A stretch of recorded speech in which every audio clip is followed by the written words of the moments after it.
Coming up for 13 after 9 on this Monday morning. Now, if you've been feeling the heat, you know what's coming. Stay hydrated and avoid being in the sun. That's sound advice. The South African Weather Service is forecasting a heat wave for some parts of the country, and that's going to happen over the next 2 days. Now, the scorching temperatures will affect Gauteng, the northwest, Mpumalanga, the Free State, and parts of the Northern Cape. Well, we all think we know what to do, but let's just get some tips on how to keep safe and healthy during this time. I'm joined by Dr Marlin McKay from the Goldman Medical Centre. Doc, a very good morning. Yeah, and like I say, we all think we know what to do, but we tend to forget as we get on with life. So yes, of course, staying hydrated and staying in a cool, shady place. But what else do we need to do for ourselves in this time?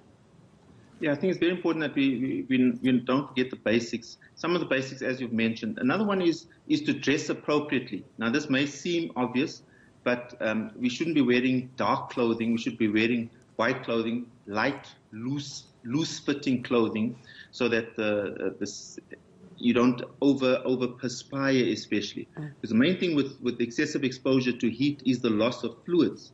And so we want you to increase your fluid intake. Stay hydrated. For as much as you can, stay indoors.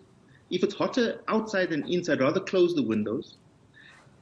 We are so caught up now with exercising and with COVID, everyone says we must be outside, but avoid being outside during the hottest parts of the day, and that's usually from about 11, 12 o'clock till about 4 o'clock in the afternoon. So if you want to do some exercise, make sure it's light exercise, and it's late in the afternoon or very early in the morning before the hottest parts of the day. Fluids, we say hydrated, but also please do not be drinking any alcohol and excessive sugary drinks. Alcohol dehydrates one, so it can cause dehydration. So do not be drinking those foods. We just want water, and some of the energy drinks are a little bit more appropriate. Well, I suppose, yes, the natural thing is for somebody to reach for that cold beer on a day like this, or maybe one of those lovely cranberry coolers that people would like to make, when they're sitting at home.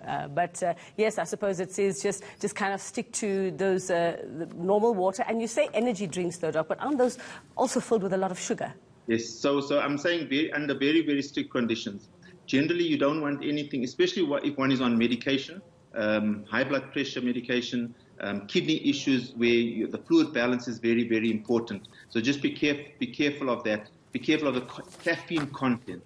So it's usually those sports drinks that the sportsmen will use with rehydration while they're doing sports activities or running marathons, etc. Those sorts of things. But sorry, I should qualify, not the so-called energy drinks that are advertised for when you are tired. Yeah. Any particular or special advice for the elderly and especially young children, Doc? I mean, we know that, especially the young ones want to be outside. They want to be playing as well outside with their friends at this time. What do we need to do for them?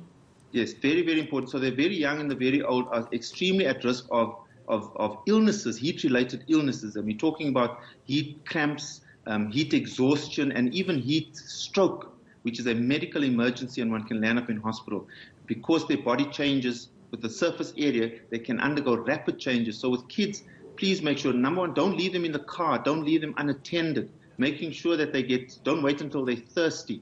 And the elderly, keep checking up on them at least 3 or 4 times a day. Make sure that they are okay. They may not be aware of the change in the temperature. So make sure their fluid intake, make sure they are taking their medication, and look out for signs of heat-related illnesses. Check their temperatures, check their level of consciousness, any confusion, any delirium. Any change in their mental state is critical to making sure that they don't get ill from a heat-related condition. And the other thing that we will tend to do more is to switch on those fans, switch on those air cons. As you can hear, I'm suffering for it already this morning, not being able to sleep, having that air con on. I mean, just some advice there as well, because we are going to tend to end up with these kind of sinusy issues as well as we battle heat and try to stay cool.